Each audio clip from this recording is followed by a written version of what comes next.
Pekerjaan yang berisiko untuk penyakit paru-paru. Kondisi paru-paru bisa ditentukan dari jenis pekerjaan seseorang. Paru-paru adalah organ yang kompleks, kata Profesor Philip Herber, pakar kesehatan masyarakat dari University of Arizona di Tucson, Amerika Serikat. Paru-paru merupakan organ yang bekerja tanpa henti. Sebagai gambaran, hampir semua orang dewasa bernapas lebih dari 20.000 kali per hari. Tahukah Anda jika kondisi paru-paru ternyata bisa ditentukan dari jenis pekerjaan seseorang? Berikut adalah pekerjaan yang berisiko untuk penyakit paru-paru. Yang pertama, bartender dan pramusaji. Bar dan restoran yang dipenuhi asap rokok merupakan tempat yang buruk bagi paru-paru. Bartender dan pelayan yang pastinya dilarang merokok saat bekerja akhirnya menjadi perokok pasif, kondisi yang sangat berkorelasi positif dengan kanker paru-paru. Mengenakan masker juga biasanya dilarang. Jika larangan merokok tidak kunjung ditetapkan oleh pemilik usaha, ada baiknya mempertimbangkan pekerjaan lain. 2. Office boy atau girl dan pembantu rumah tangga. Meski memiliki label ramah lingkungan dan alami, produk-produk pembersih mengandung zat-zat kimia yang bisa memicu asma. Ketika produk itu bisa berdampak terhadap kotoran, artinya produk tersebut juga dapat memengaruhi jaringan paru-paru manusia. Oleh karena itu, orang-orang dengan profesi ini diimbau untuk selalu membaca aturan pemakaian produk pembersih. Sebab beberapa produk bersifat keras sehingga bisa langsung menimbulkan masalah pernapasan dan alergi. Buka pintu dan jendela saat menggunakan cairan pembersih. Jika memungkinkan, ganti dengan pembersih sederhana seperti cuka, baking soda, dan air. 3. Tenaga kesehatan. Dokter, perawat, dan tenaga kesehatan lain di rumah sakit dan tempat perawatan memiliki risiko tinggi terserang gangguan paru-paru seperti tuberkulosis, influenza, dan sindrom gangguan pernapasan akut. Tuberkulosis disebabkan oleh bakteri bernama Mycobacterium tuberculosis. Selain paru-paru, infeksi ini pun sebenarnya bisa menyerang organ tubuh lain. Jika tidak diobati, bisa muncul komplikasi berbahaya yang bahkan berujung pada kematian.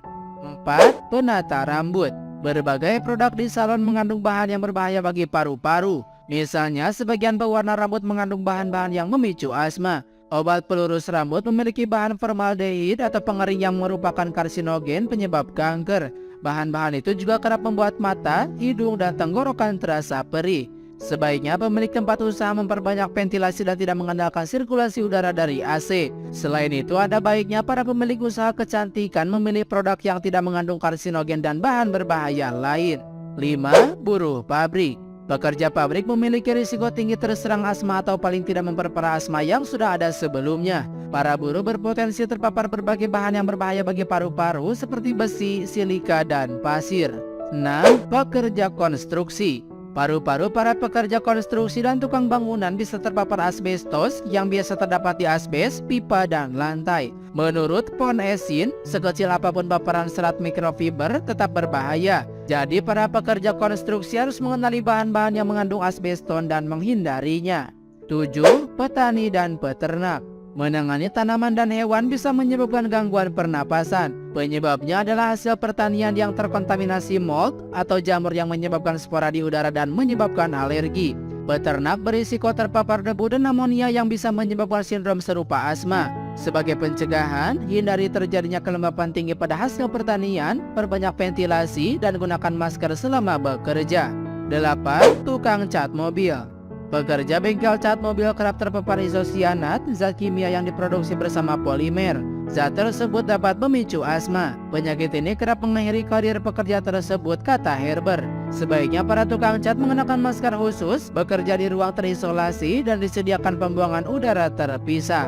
9. Pemadam kebakaran. Para petugas pemadam kebakaran rentan mengalami infeksi saluran pernapasan saat memadamkan api. Oleh karena itu, biasanya mereka memakai alat bantu pernapasan yang bernama self-contained breathing apparatus saat bertugas.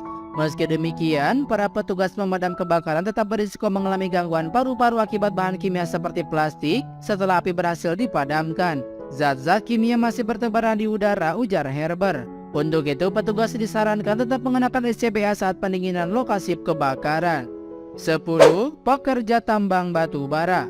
Penambang bawah tanah berisiko tinggi terserang berbagai gangguan pernapasan mulai bronkitis, pneumokoniosis akibat debu masuk dan mengendap di paru-paru, sampai black lung, penyakit yang disebabkan pengendapan debu batu bara sehingga menimbulkan kesulitan bernapas.